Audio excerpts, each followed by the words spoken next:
Hi friends, आप सभी का स्वागत है पैराडॉक्स पीएससीबी क्लास 10th में। मैं हूं पिंटू कुमार और आज का जो टॉपिक है वो एक्सपेक्टेड क्वेश्चन है।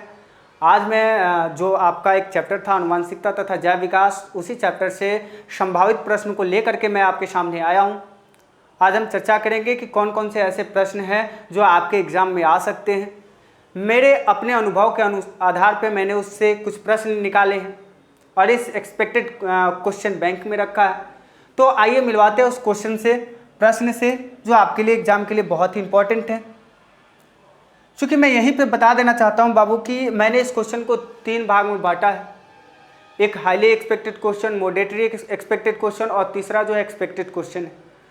तो हाईली जो है वो ज़्यादातर आने की संभावनाएं हैं 100%, और मॉडरेटरी की बात करें तो वो 90%, और एक्सपेक्टेड क्वेश्चन जो होगा वो 50%, यानी कि आ भी सकता है, नहीं भी आ सकता है। ठीक है, तो आइए हम डील करते हैं क्वेश्चन से। सबसे पहला क्वेश्चन जो है आफ्रीकी मानव का सबसे निकटतम संबंध है। तो निकट संबंधी जो है वो है चिंपैंजी बंदर। ठीक है, इनका जो निकट संबंधी है वो किससे है? चिंपैंजी बंदर से। सबसे पहले हम ये देख लेते हैं कि क्वेश्चन किस टाइप का है। हाईली एक्सपेक्टेड क्वेश्चन है ये, है ना, इसलिए इस क्वेश्चन को ध्यान देंगे। और अफ्रीकी मानव का पूछेगा तो हम चिंपैंजी मारेंगे, चूंकि हमने क्वेश्चन बैंक में ऐसे ही एक प्रश्न डाला है ना, जिसमें मैंने आंसर लगाया चीन के विद्यार्थियों को। तो उस क्वेश्चन को भी ध्यान से देखें, चूंकि दोनों क्वेश्चन डिफरेंस है, दोनों क्वेश्चन में अंतर है। ठीक है, तो अगले क्वेश्चन की ओर बढ़ते हैं। 2 नंबर क्वेश्चन है, किसी जीव की जीनित संरचना क्या कहलाता है? बाबू रे, जीव की जीनित संरचना की बात हो रही है, तो ये जो है, यह जो क्वेश्चन है यह क्या है? मॉडरेटरी एक्सपेक्टेड क्वेश्चन है। 90% चांसेस है ये क्वेश्चन रिपीटेड हो सकते हैं। ठीक है, चूंकि मैं अपने अनुभव के अनुसार कर रहा हूं, तो इसका देख सकते हैं आंसर, किसी भी जीव की जीनित संरचना कहलाता है बाबू। क्या कहलाता है? लक्षण प्रारूप कहलाता है या जीनोटाइप कहलाता है। लेकिन कैसे बाबू? तो मैंने आपको इस चैप्टर में बताया है आनुवंशिकता तथा जैव विकास में कि किसी भी जो जनक होते हैं, जनक के जो गुण होते हैं, जो पैतृक लक्षण कहलाता है, पैतृक गुण कहलाता है, वो जीन के कारण ही उनके संतति में स्थानांतरित होती है, उनके बच्चों में क्या होती है? संचारित होती है। और यही क्रिया पीढ़ी दर पीढ़ी चलती है, जिसे हम आनुवंशिकता कहते हैं। चूंकि इसके बारे में मैंने पढ़ाया उस चैप्टर में, उस टॉपिक में। तो यही है वो लक्षण प्रारूप या जीनोटाइप, यानी कि जीनित संरचना की बात करें तो हम क्या करेंगे? लक्षण प्रारूप या जीनोटाइप मारेंगे। ठीक है, अगला जो क्वेश्चन है आप देख सकते हैं, मेंडल ने अपने प्रयोग में किस पौधे का चयन किया? बाबू, इसके बारे में भी उसमें डील किया गया है कि मेंडल ने अपने प्रयोग में मटर के पौधे का चयन किया, क्योंकि मटर का पौधे की जो जाति थी, जातियों में भी विभिन्न जो है गुण वाले पौधे थे, और कुछ बौने पौधे थे, कुछ लंबे पौधे थे, कुछ झुर्रीदार बीज वाले पौधे थे, कुछ गोलाकार बीज वाले थे, तो कुछ हरे बीज वाले थे, तो कुछ पीले बीज वाले थे। और इस तरह से इस पौधे को कम स्थान पर भी उपजाया जा सकता है। इनकी जो संतति है उन्हें जल्द प्राप्त किया जा सकता है दूसरे पौधे की अपेक्षा। तो इन सारी चीज़ों को सोच करके ग्रेगर जॉन मेंडल ने अपने प्रयोग के लिए मटर के पौधे का चयन किया। तो ये भी काफ़ी इंपॉर्टेंट है बाबू। ठीक है, ये चूंकि रिपीटेड क्वेश्चन है इसलिए इसे हाईली एक्सपेक्टेड क्वेश्चन में रखिए। ठीक है, रिपीटेड है। चलिए बाबू आगे की ओर बढ़ते हैं और अगले प्रश्न की ओर चलते हैं। क्वेश्चन है बाबू यहाँ की, चौथा क्वेश्चन है कि आनुवंशिकी के जनक कौन है? बाबू, आनुवंशिकी की जनक जो है वो ग्रेगर जॉन मेंडल है। यह जो क्वेश्चन है बाबू, यहाँ हम लिख सकते हैं मॉडरेटरी एक्सपेक्टेड क्वेश्चन। ठीक है, तो आनुवंशिकी की बात हो रही है, तो आनुवंशिकी के जनक जो है वह है ग्रेगर जॉन मेंडल। अब क्यों है, तो इसके बारे में मैंने आपको बताया था कि इन्होंने आधुनिक आनुवंशिकी की नींव डाली थी, है ना, जिसके कारण आज विभिन्न जीवों पर जो है क्रॉस की क्रिया करवाई जा रही है, संकरण की क्रिया कराई जा रही है। लेकिन नींव डालने का जो काम है वो हमारे मेंडल साहब ने किया। ठीक है, इन्होंने पादप पे किया, आज लोग जीवों पे कर रहे हैं। तो इस तरह से ये जो है अरस्तु जो है वो आनुवंशिकी के जनक है। चलिए अगला क्वेश्चन जो है, कीट के पंख और चमगादड़ के पंख किस तरह के अंग हैं? बाबू, मैं फिर से आपको बता दूं कि कीट के पंख और चमगादड़ के पंख ये दोनों भिन्न भिन्न अंग हैं, यानी कि संरचना और बनावट की दृष्टि से। लेकिन कार्य की दृष्टि से देखेगा तो ये दोनों जो है वो सामान्य कार्य को कर रहे हैं ना जी। हाँ, तो ये दोनों उड़ने का ही वर्क करते हैं ना, पंख, लेकिन इनकी बनावट संरचना अलग अलग होती है, भिन्न भिन्न होती है। तो ऐसे अंग को बाबू हम क्या कहते हैं? तो ऐसे अंग को हम क्या कहते हैं? असमजात अंग कहते हैं। क्या कहते हैं? असमजात अंग। तो आप देख सकते हैं प्रश्न में कि कीट के पंख और चमगादड़ के पंख किस तरह के अंग है, तो समजात अंग है कि असमजात अंग है? तो बाबू ये क्या है? असमजात अंग है। ठीक है, और याद रख लेंगे ये भी हाईली एक्सपेक्टेड क्वेश्चन है बाबू, ये ज़्यादा संभावना है आने की। ठीक है, इसलिए ध्यान देना है। असमजात अंग और समजात अंग में डिफरेंस मैं यही क्लियर कर देता हूं बाबू कि ऐसे अंग जो बनावट के दृष्टि से, रचना के दृष्टि से भिन्न हो लेकिन काम एक ही करे। तो यहाँ काम क्या हो रहा है बाबू? तो चमगादड़ के पंख और जो कह रहा है कि कीट के पंख जो है, ये दोनों की बनावट तो डिफरेंस है, अंतर है बनावट में, लेकिन कार्य जो है वो दोनों का उड़ने का। ठीक है, तो इस तरह से आप याद रखेंगे। तो असमजात अंग, चलिए ये जो है हाईली एक्सपेक्टेड क्वेश्चन है, ध्यान रखिएगा। मनुष्य तथा बिल्ली के अग्रपद किस तरह के अंग है? ये देखिए बाबू, ये भी इंपॉर्टेंट क्वेश्चन है, इसे भी हाईली एक्सपेक्टेड क्वेश्चन में रख रहा हूं मैं। क्यों? तो इसके बारे में मैं बताता हूँ। मनुष्य तथा बिल्ली के, बाबू रे मनुष्य मैं हूँ, ये अग्रपद, अगला हाथ देख सकते हैं, और बिल्ली के अगला हाथ को देखिएगा। तो बिल्ली का जो हाथ होता है वो भूमि पे चलने में काम करता है ना, वो उस हाथ से चलने की क्रिया को करता है, लेकिन हम लोग तो चलने की क्रिया इससे नहीं करते हैं। आप बनावट की दृष्टि से देखेंगे तो दोनों सेम है, लेकिन कार्य क्या है, वो भिन्न भिन्न है कि नहीं है? वो से चल रहा है, हम लोग उससे चल नहीं रहे हैं। इससे चल रहा है क्या? नहीं चल रहा है। तो देखिएगा कि बनावट दोनों का सेम है, आकृति सेम है, बनावट सेम है, लेकिन जो कार्य है वो भिन्न भिन्न। तो ऐसे अंग को बाबू हम क्या कहते हैं? समजात अंग कहते हैं। क्या कहते हैं? समजात अंग। चलिए अगला प्रश्न देखते हैं बाबू, सब्जेक्टिव क्वेश्चन देख लेते हैं। ये सब्जेक्टिव क्वेश्चन में बाबूजी ये जो क्वेश्चन है ये 2 नंबर का प्रश्न है। इसमें जो है क्वेश्चन जो है वो बहुत ही इंपॉर्टेंट क्वेश्चन है, इसे देखेंगे बहुत ही ध्यान से। चलिए सबसे पहला क्वेश्चन, लिंग क्रोमोसोम किसे कहते हैं? तो जनन की क्रिया में ही बाबू पता हो गया होगा आपको, बार बार रिपीट हो रहा है तो जाहिर सी बात है आपको याद भी हो जाना चाहिए। बात क्या है यहाँ? लिंग क्रोमोसोम की बात है। तो लिंग क्रोमोसोम किसे कहते हैं? चूंकि जनन के टॉपिक में, जनन का जब क्वेश्चन था उसमें मैंने आपको बताया कि लिंग क्रोमोसोम किसे कहते हैं। पहले तो आपको इस क्वेश्चन से रूबरू करवा दूं कि ये किस टाइप का क्वेश्चन है। मेरे हिसाब से, मेरे अनुभव के हिसाब से लिंग क्रोमोसोम किसे कहते हैं, ये जो है ये मॉडरेटली एक्सपेक्टेड क्वेश्चन है। ठीक है, अब बात आती है कि लिंग क्रोमोसोम किसे कहते हैं। बाबू रे मैंने बताया कि मनुष्य के 23वां जोड़ा, सॉरी यहाँ जोड़ा कुछ जुड़ा लिखा हुआ है इसलिए जुड़ा ना समझ ले। ठीक है, जोड़ा क्या पाए जाते हैं? गुणसूत्र, जो भिन्न आकार का होता है। मैंने बताया ना उसी टॉपिक में, जनन की टॉपिक में, कि मनुष्य के अंदर जो 22 जोड़ा जो होता है गुणसूत्र वो समान होता है जिसे क्रोमोसोम कहते हैं, लेकिन एक जोड़ा जो होता है वो भिन्न होता है। किसमें होता है? नर में होता है। कौन होता है? XY होता है। तो वही XY जो होता है वो गुणसूत्र जो होता है एक जोड़ा वो भिन्न होता है, और उसी गुणसूत्र को बाबू हम लिंग क्रोमोसोम कहते हैं। ठीक है, क्या कहते हैं? लिंग क्रोमोसोम कहते हैं। आपने देखा कि मॉडरेटली एक्सपेक्टेड क्वेश्चन था और 90% आने के चांसेस हैं, आ भी सकता है नहीं भी आ सकता है, लेकिन मेरा जो अनुभव है ये इस तरह से इस प्रश्न को याद रखेंगे, अगर एग्जाम में आया तो छूटे ना। चलिए अगला क्वेश्चन देखते हैं। समजात तथा असमजात अंग से आप क्या समझते हैं? बाबू फिर से ये क्वेश्चन रिपीटेड हो गया। ये जो है एक्सपेक्टेड क्वेश्चन है बाबू, इसे मैंने उठाया अपने अनुभव के आधार पर, चूंकि इससे हमेशा प्रश्न पूछा गया ऑब्जेक्टिव, तो मैंने सोचा कि चलो इस टॉपिक को भी उठा के डाल देता हूं क्वेश्चन में। क्यों?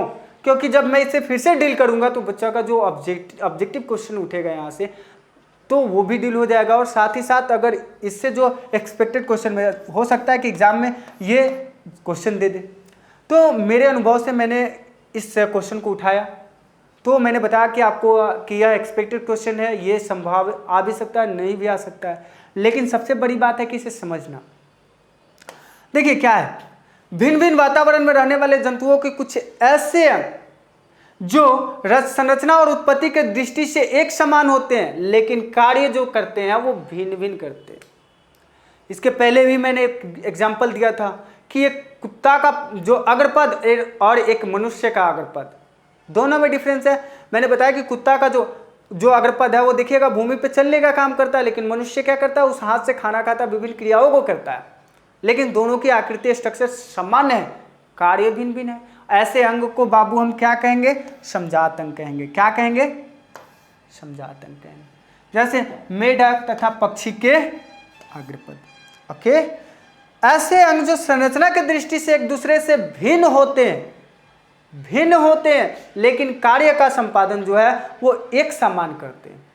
मतलब ये कि चिड़िया, और मैंने बताया ना कि चिड़िया के पंख और एक तितली का पंख, तो आप देखिएगा कि दोनों जो है वो उड़ने का ही काम करता है, लेकिन उनकी बनावट में अंतर दिख जाएगा आपको, उनकी आकृति में अंतर दिख जाएगा।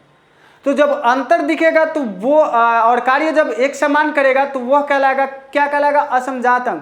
और जब अंतर नहीं दिखेगा और कार्य भिन्न होगा तो वह कहलाएगा समजात अंग। ठीक है, समझ में आया होगा। एग्जाम्पल में देख सकते हैं तितली तथा पक्षी के पंख। ठीक है, चलिए अगले प्रश्न की ओर चलते हैं, समझ में ये आ गया होगा। अगला जो है वो प्रश्न है, जीन प्रारूप या जीनोटाइप किसे कहते हैं। बाबू ये क्वेश्चन अगले स्लाइड में भी था, लेकिन ऑब्जेक्टिव में था, ये सब्जेक्टिव में यहाँ है, ये 2 नंबर का प्रश्न है। सबसे पहले मैं आपको बता दूं कि जीन प्रारूप या जीनोटाइप किसे कहते हैं। बाबू ये मॉडरेटली एक्सपेक्टेड क्वेश्चन, लेकिन कहते किसे हैं, ध्यान दीजिएगा। किसी जीव की जीनित संरचना उस जीव का जीन प्रारूप या जीनोटाइप कहलाता है। कौन सी संरचना बाबू, यहाँ याद रखेंगे, जीनित संरचना।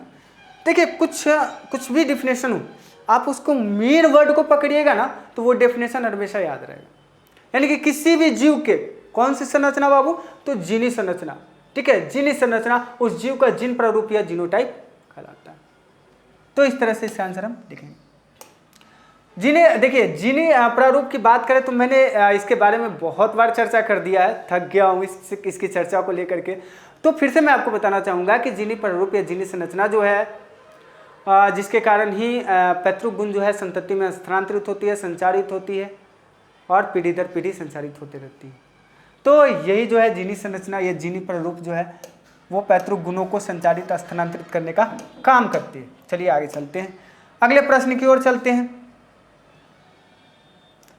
देखिए ये जो प्रश्न है बाबू, इसे भी आप फाइल ही रख लो। कह रहा है कि मनुष्य में लिंग निर्धारण के विधि का वर्णन करें, डिस्क्राइब करने के लिए कह रहा है। देखिए ये 5 नंबर का क्वेश्चन है और ये दीर्घ का प्रश्न है बाबू, ध्यान देना यहाँ, ये दीर्घ का प्रश्न है। जब दीर्घ का प्रश्न आएगा तो आपको डायग्राम लेना पड़ेगा, और जब लघु का प्रश्न आएगा तो ये नहीं लेने की जरूरत है, डायरेक्ट ये लिख दोगे, हो जाएगा। ठीक है, तो आइए समझते हैं। मनुष्य में लिंग निर्धारण की क्रिया को समझने के लिए मैंने बताया था कि सबसे पहले गुणसूत्र के बारे में पढ़ना होता है। मनुष्य में कितने जोड़े गुणसूत्र होते हैं, 23 जोड़ा गुणसूत्र होता है, और जिसमें से 22 जोड़ा जो गुणसूत्र होता है वो एक समान होता है। 23वां जोड़ा जो गुणसूत्र होता है वह लिंग गुणसूत्र कहलाता है, जो नर में अवेलेबल होता है ना। और यही 23वां जोड़ा गुणसूत्र से ही लिंग का निर्धारण की क्रिया होती है। कैसे होता है आप देख सकते हैं।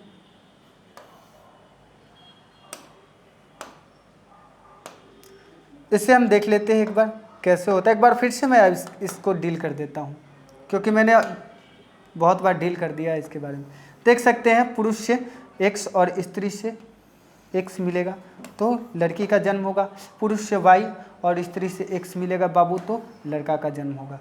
फिर से पुरुष से क्या मिलेगा, Y और स्त्री से X मिलेगा बाबू, तो यहाँ लड़की क्या चीज़ का जन्म होगा, लड़का का जन्म होगा। उसी तरह से पुरुष से X और स्त्री से X, तो क्या चीज़ का जन्म होगा, लड़की का जन्म होगा। तो इसके बारे में मैंने पिछले टॉपिक में भी पूरी तरह से डिस्क्राइब की है, चर्चा की है। ठीक है, कि दोनों में 23 जोड़ा गुणसूत्र पाए जाते हैं, इसमें भी और इसमें भी, यानी कि नर में भी मादा में भी। तो इस तरह से आप वहाँ से भी इसे समझ सकते हैं। आगे की ओर बढ़ते हैं। बाबू ये क्वेश्चन जो है इससे समझिएगा, इससे मैंने अपने अनुभव के आधार पर ये डाला है, क्योंकि इससे क्वेश्चन जो है एग्जाम में केवल ऑब्जेक्टिव क्वेश्चन उठे हैं, लेकिन ये क्वेश्चन बहुत ही अगर देखा जाए तो इजी भी है और दीर्घ का प्रश्न है, 5 नंबर का प्रश्न है, इसे हम एक्सपेक्टेड क्वेश्चन कहेंगे। ठीक है, आइए हम डील करते हैं। कह रहा है कि मेंडल, सबसे पहले क्वेश्चन समझिए कि मेंडल द्वारा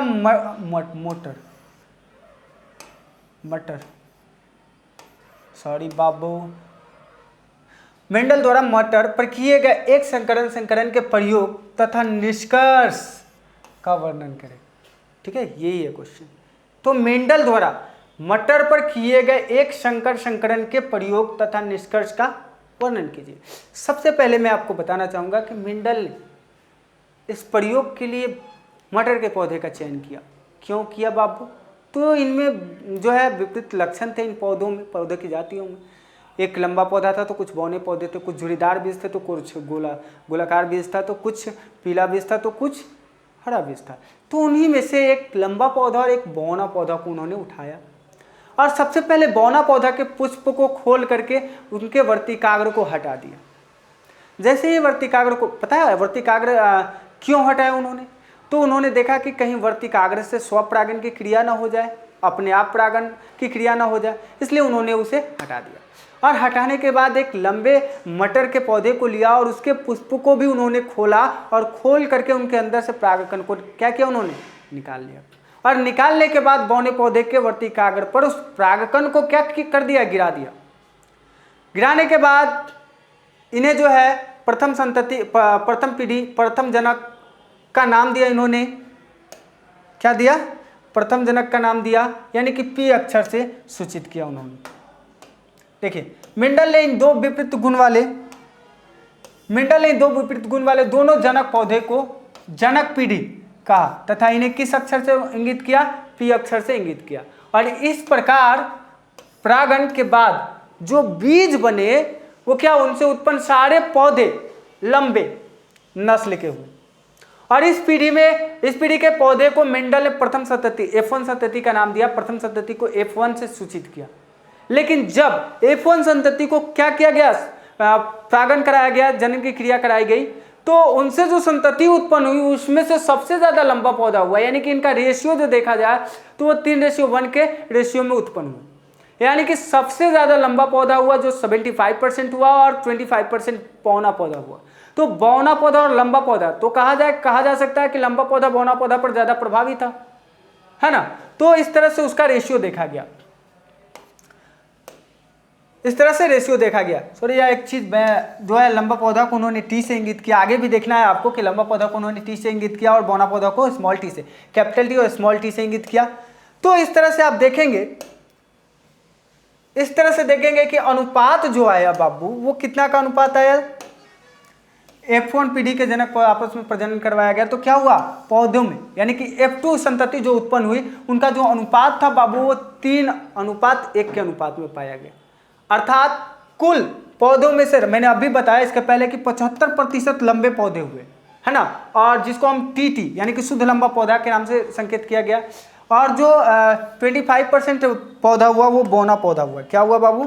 बौना पौधा हुआ, जिसे स्मॉल टी से इंगित किया गया। ठीक है, तो अर्थात संकरण नस्ल के लंबे पौधे को प्रभावी गुण टी तथा अप्रभावी गुण जो था वो स्मॉल टी था, जो कि क्या था, दोनों का मिश्रण था। इस आधार पर F2 पीढ़ी के पौधों के अनुपात को 1:2:1 से दर्शाया गया और जिन प्रारूप अनुपात क्या डबल टी यानी कि कैपिटल टी रेशियो टी, क्या है capital T small T ratio double small T, जिसका हम रेशियो देखें तो कहने का मतलब है कि 1:2:1, यानी कि लक्षण प्रारूप अनुपात जो था वो लंबा रेशियो कितना, बौना, लंबा रेशियो बौना, यानी कि 3:1 में पाया गया था। और मेंडल के इस प्रयोग को एक संकरण प्रयोग कहा गया है, एक संकरण कहा गया है। तो इस तरह से जो क्वेश्चन था आपका, एक संकरण की बात थी, तो एक संकरण का जो है इस तरह से आप डेफिनेशन लिख सकते हैं। ठीक है, तो इस तरह से आपने देखा कि किस प्रकार से एक्सपेक्टेड क्वेश्चन जो है इस चैप्टर से उठे, और जो मेरे अनुभव के आधार पर जितने भी इससे प्रश्न बनने वाले थे मैंने बनाया और आपके सामने रखा। अब मुझे आशा है कि इससे जितने भी प्रश्न आपके एग्जाम में आएंगे इस चैप्टर से वो नहीं छूटेगा। तो इसी के साथ मैं इतने ही बातों के साथ अपने बात को विराम देता हूँ और मिलता हूँ अगले वीडियो में अगले टॉपिक के साथ। तब तक बेस्ट ऑफ लक।